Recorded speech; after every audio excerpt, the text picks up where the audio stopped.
Hey everybody, the Coon Prairie Ramblers here. We're confabulating and we're talking about what's time for the F-bomb. No, is it F-bomb?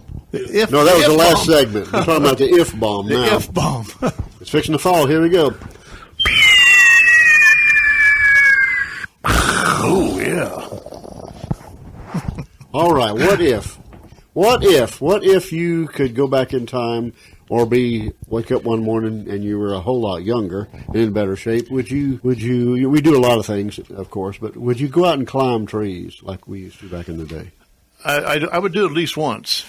Only once? Only one tree? If that felt good. If I didn't, I might do a second one. Was you a tree climber? Yes, I was. Well, I have one tree climbing incident in my mind that I always remember. When I got stuck up on a branch, I got so far up there. You went out on a limb. I went out on a limb, and then I froze. And I think Mom and Dad. This is in the days when kids were home by themselves, you know. And nobody was there to. Nobody was there. Help! You had to go to the bathroom. Yeah. Well, that was no problem. Arms away. Yeah. But it was just the fear. Like, how am I going to? Evidently, I made it down. I just don't remember. Well, evidently you did because you're here. No wonder he only wants to climb one tree. Would you climb a tree? Oh, I'd do it. I do it in my mind even. And you know what? I even get melancholy when I'm around a bunch of Australian pines and I hear that wind. It's got that distinct sound, and it takes you back. Yeah. It really does. And we used to have the Australian pines there by the school at Nocatee, along the edge, the western boundary of the school. Yeah. And we'd go climb those things on a regular basis. And the church had them behind the church, and we'd go climb those, and we'd just sit up in there and let the wind blow you. They were easy to climb. They were very limber. The taller, the higher you climbed, the more limber, and they would lean way in and way out and sway. And had these really long pine needles on them. Not like the stiff ones that are on your standard pine tree with the points on them. These are real soft. And they weren't sticky. And they would just, the wind could whip them around and they would just sing to you, singing pines. So Australian pines are a good thing then, right? Well, we like them. I always heard that they were invasive they are. foreigner. I think it's illegal to even plant them. And they're not a pine tree. Yeah. Oh, they're not? No, they're hardwood. Hardwood. I love them. Okay. Yeah, they're not a pine tree at all. But those things they shoot out roots like a cypress. Do they? Yeah, or a lot of the roots are above ground. They don't go very deep, and so hurricanes knock them down. I've seen them things growing up through asphalt out on the road. If you're not controlling them. Really? Yeah. You wait about 4 or 5 years. I've seen regular pines push up through the concrete.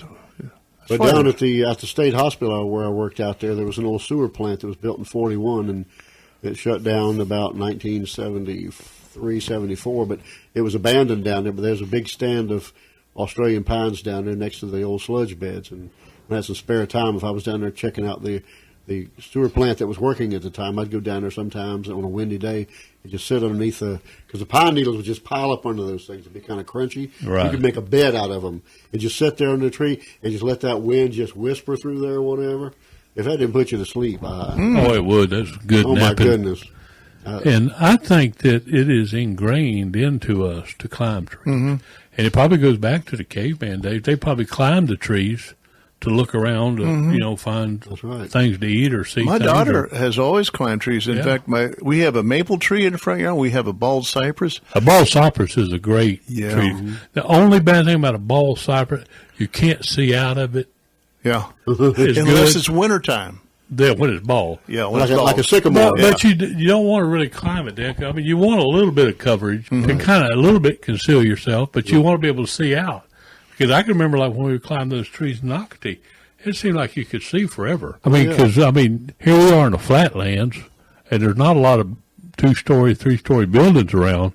So that was our opportunity to get up high above the noise and confusion. And, hey, I think somebody's already used that term. That was our mountaintop experience. It was. That was it. And we got up there, and we could just see. It seemed like forever. I mean, it has almost a religious experience or something up there. I mean, you feel that's why my daughter likes attuned to nature or something like that.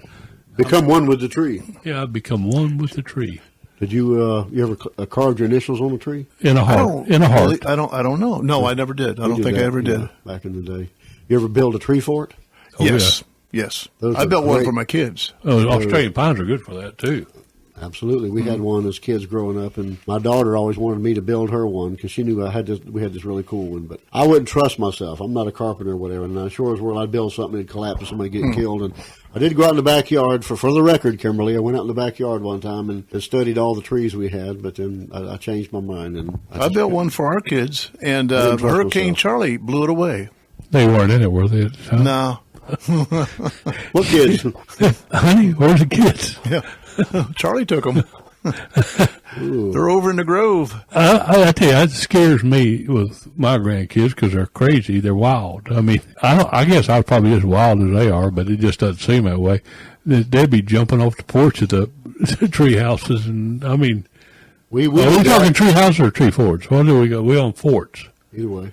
but I'm thinking tree houses. Sometimes it's just a platform up. Yeah, just something to get you off the ground a little bit, but I can picture them nose diving on. We didn't mind doing it. We don't want our kids and grandkids doing it because they might get hurt. We didn't get hurt, but we thought they might. Yeah, we were sturdier. I mean, I fell out of a tree a number of times. Yeah. Yeah, we have a bald cypress at the house, and every one of our grandkids that are big enough to have climbed that tree, and they teach each other how to do it. You know, they jump up, they grab the lowest hanging limb, and then they swing their legs up, Yeah. and some of the younger ones didn't know how to do it, and the older ones would. And do they have a teach 'em. certain height that each one can make it to? Yeah. Yeah. Or not only just make it to, but have the guts enough to go to that height. Yeah. But I mean, the older ones will go, to the Yeah. point where it's scary to me. Yeah. I think about it. Luckily, it's not an ugly tree because you've heard of the people that's climbed the ugly tree and fell out and hit every branch. Hit every limb on the way down. That's what happened to them. That's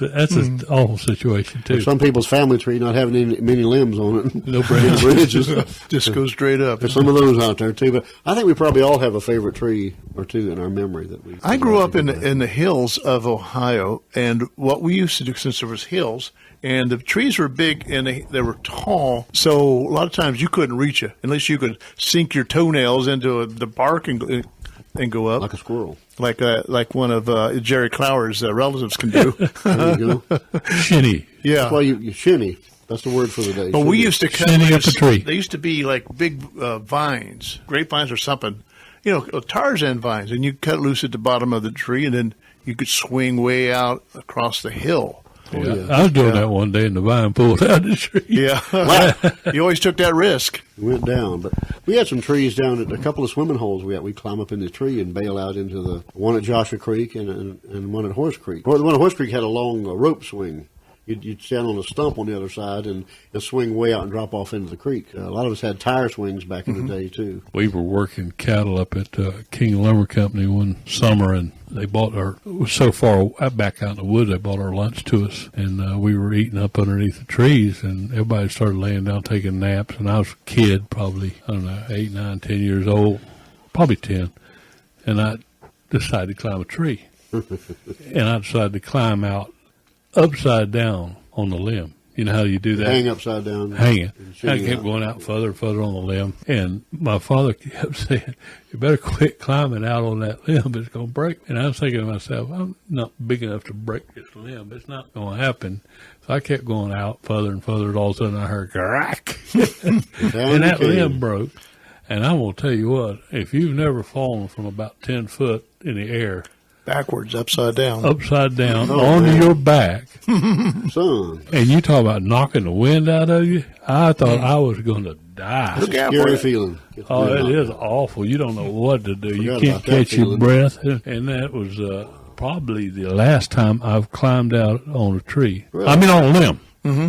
I've climbed trees since then. You've gone out But I on a limb don't go out on a limb. I go out on a limb and Yeah. literally, figuratively. Figuratively. With your wife. And I don't do it on trees any longer. When's the last time you climbed a tree? Oh, long time. Well, no, you no. know, yeah, I was thinking that. I showed my daughter just a couple years ago. Really? In the Cypress, I mean, you really climbed it. Yeah. Well, I went up a couple of branches. Well, we actually, bet- I went up halfway just about a year ago. I went up to halfway, come to think of it. Wow. When we were out counting, sometimes we've climbed trees to look around for cows or whatever to Sure. see things. Give you a vantage point. Yeah, get a vantage point. My daughter's always challenging me. Dad, can you get that high where I went? I think I can do that. Well, last year, our coffee club with the brew crew, we had a cookout out by the river out there, by the Veterans Park out there. Right. And if you're coming along and you come with a little bridge there, you see that there's some oaks lining that. And while we were having our cookout there, my granddaughter Libby, who was, I think, 10 at the time, was climbing those trees out there. And your granddaughter, Skylar's has done that with her too. And I kept watching her or whatever. And then when everybody left or whatever, we were the last ones to leave. I said, let's go over to those trees and we'll climb the tree. And, you going to climb the tree, Papa? Yeah, I'm going to climb this tree. I don't know what I was thinking. But anyway, it took a while for me to get started on this tree or whatever. And I only got up a couple limbs high, but I showed that I did it or whatever. So I'm coming back down, and you come down to there's a fork that was probably about 4 or 5 feet off the ground is where I was standing, and I said, do I climb down or do I jump down? I said, oh, that ain't that far. I'm going to jump. Oh, boy. Now, what I did not take into consideration was the fact that at the base of the tree, there's kind of a slope down at the base of the tree. So instead of like just flat. So when I jumped out, I should have jumped out with my weight sort of behind me and landed on my feet. I jumped out and landed flat-footed. Of course, this weight that I have, which is way too much, it threw me forward. So I rolled. I did like 2 complete rolls down this hill or whatever. And people riding by probably thought I was a crazy person or whatever. And Libby, my granddaughter, came out of the tree, asked me, was I all right? She goes home and tell everybody, the family, that I fell out of this oak tree or whatever. They're all calling, thought I was dead or whatever. But it didn't hurt. It bruised my ego a little bit. But, you learn to tuck and roll as a kid, and that stays with you. And when I rolled, I tucked my head.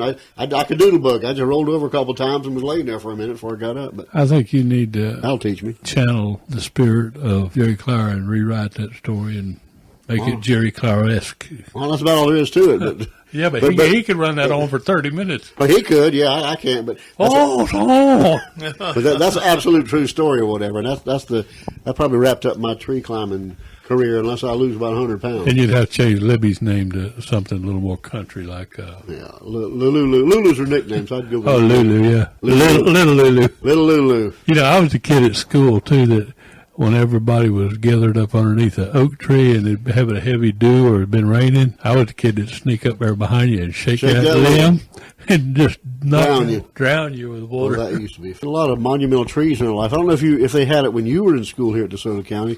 When I was in junior high school, outside the front of the old building, the 3-story building, which is gone now, they had a smoking tree. Yeah. And they let kids smoke out of it. You could bring your own cigarettes to school.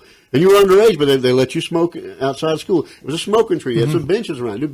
People are sitting there puffing and well, they knew you was going to bring it anyway. That's right, but it was kind of crazy. It seemed like every time I went to the restroom in high school that when you walked in there, it smelled like somebody had been in there smoking a cigarette before you. That's right. Probably Sidney Anderson. Well, probably worse smells to walk in on or whatever. Yeah.